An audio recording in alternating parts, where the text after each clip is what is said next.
Hi, and welcome back to Between the Benches, your go-to place for all hockey news. So, the play-in round ended, 8 teams went packing, and 8 teams got to stay in the bubble. Definitely a bit of a weird play-in series, a lot of upsets, a lot of, big changes between players. And, as we all know, one of these teams that got knocked out is about to get Lafreniere, one of the best players in the draft in a long time, looking really good. Maybe not as good as, McDavid or Sidney Crosby, but definitely a tier above the rest of the first-round picks. So I kind of did a little ranking here. It's going to be really quick just before they announce who won it, who I think deserves to win it the most out of the 8 teams that got knocked out.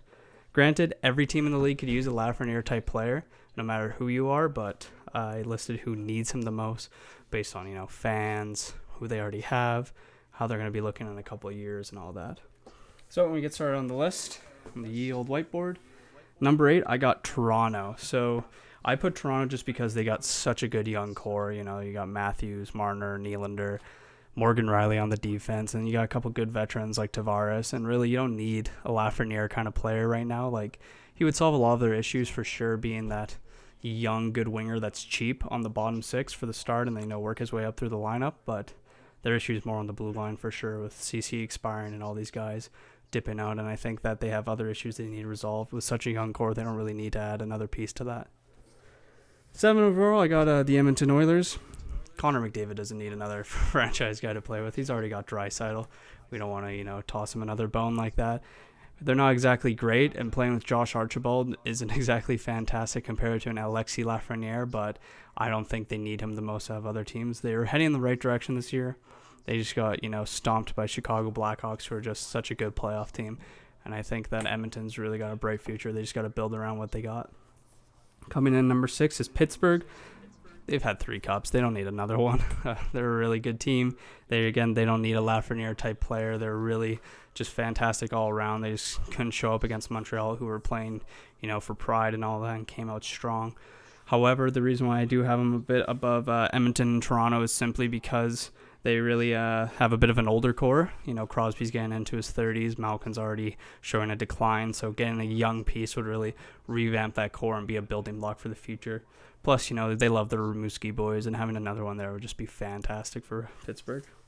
Coming in at number 5, I have Nashville. Nashville was kind of, do or die this year. They signed in for Duchesne. They got all these good pieces, and yet they just couldn't really put her together. So I don't think they need another young piece. They got a really good core. I think they kind of need to do a bit of a retool, figure out who their goalie's going to be, figure out their defense a bit more, with Dante Fabro and all that. But I don't think they need another Lafreniere. If they got him, that'd be fantastic. And you can, bump down Forsberg to the second line, who's a fantastic winger, and just have that dual threat. But I don't think he's key for them to get a playoff series win going forward. Coming in at number 4, I got the Florida Panthers. The Florida Panthers kind of need to be thrown a bone. They've been having a rough go of things, and they just lost Dave Tippett. So this is going to be a new identity for the Florida Panthers, really what they want to build going forward, who they think are going to be pieces of the team, who they're getting rid of. There's all those rumors that they have to get rid of $10 million in player salary, so this offseason is going to be huge for them, just how they reshape their team, revamp everything. And if you had a Lafreniere to that, that'd be fantastic. But I don't think they need him with guys like Huberdeau and Barkov, really anchoring that young core. When we get into the top 3, again, none of these guys really need him compared to everyone else, but, just having him I think would be so much more helpful than the other teams I just listed. So number 3, I have the New York Rangers. Young, fantastic core. We're not really sure if they have a superstar yet. Mika Zibanejad's looking like that. Panarin's looking like that after the great year he had. But, you always want to give it 2 years before you solidify yourself as a star. So this year coming up is going to be huge for them. They got Capocacco in the draft, but he didn't have a great year. So we really want to see how he's going to do come, this fall. And if you had a Lafreniere to that, I think this new rebuild that they're trying would be, pretty much done. They would have that fantastic young core, and it's just really getting them, the knowledge and development to ready for just some big playoff runs, especially with their young goalie as well, and having Adam Fox on the blue line. It's just fantastic in New York right now. One slice ahead of them, I got the Winnipeg Jets. Winnipeg had a really rough go of things, just losing Scheifele in the first 10 minutes or even 5 of the game. Didn't even play that long. Fantastic center, but that really hurt them. And, they don't really need a Lafreniere. They got such a good young core when they got, Ehlers, Laine, Scheifele.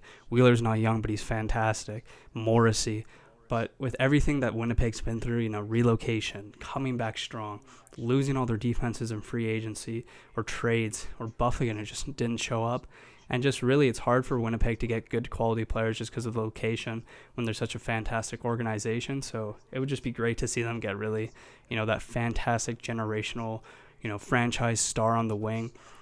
Sell a ton of jerseys of him, really, make deep playoff runs. I think it would just be a great story for the Winnipeg Jets. But a tier above the rest that I have, and I think they need him the most out of anyone, and the reason why I'm wearing their jersey is the Minnesota Wild. They've always been a middling team, not too great, and I really think that if they got a franchise winger, that would really boost them. They've never had that star player. The best guys they ever got were Parise and Suter, who are in the later parts of their career when they signed them. So I think that's not as good. They never drafted that young great guy. They're starting to get those young good guys, and I think if Lafreniere could play with Kirill Kaprizov, those two would just be so deadly together. And I think it would really change the Minnesota Wild franchise, which is something they kind of need going forward after finding Barbecue Bruce, new GM, and really all this stuff. And yeah, those are my top 8 picks, guys. Let me know what you guys think in the comments. I know this is a bit late. The draft's going to be happening, or the lottery, in 15 minutes by the time I post this. But I just thought it'd be interesting to go through who I think deserves them the most, and then after we can talk about who got him, what that means for the team, and really everything going forward. Thank you so much, guys. Please hit like and subscribe, and I'll catch you all guys soon.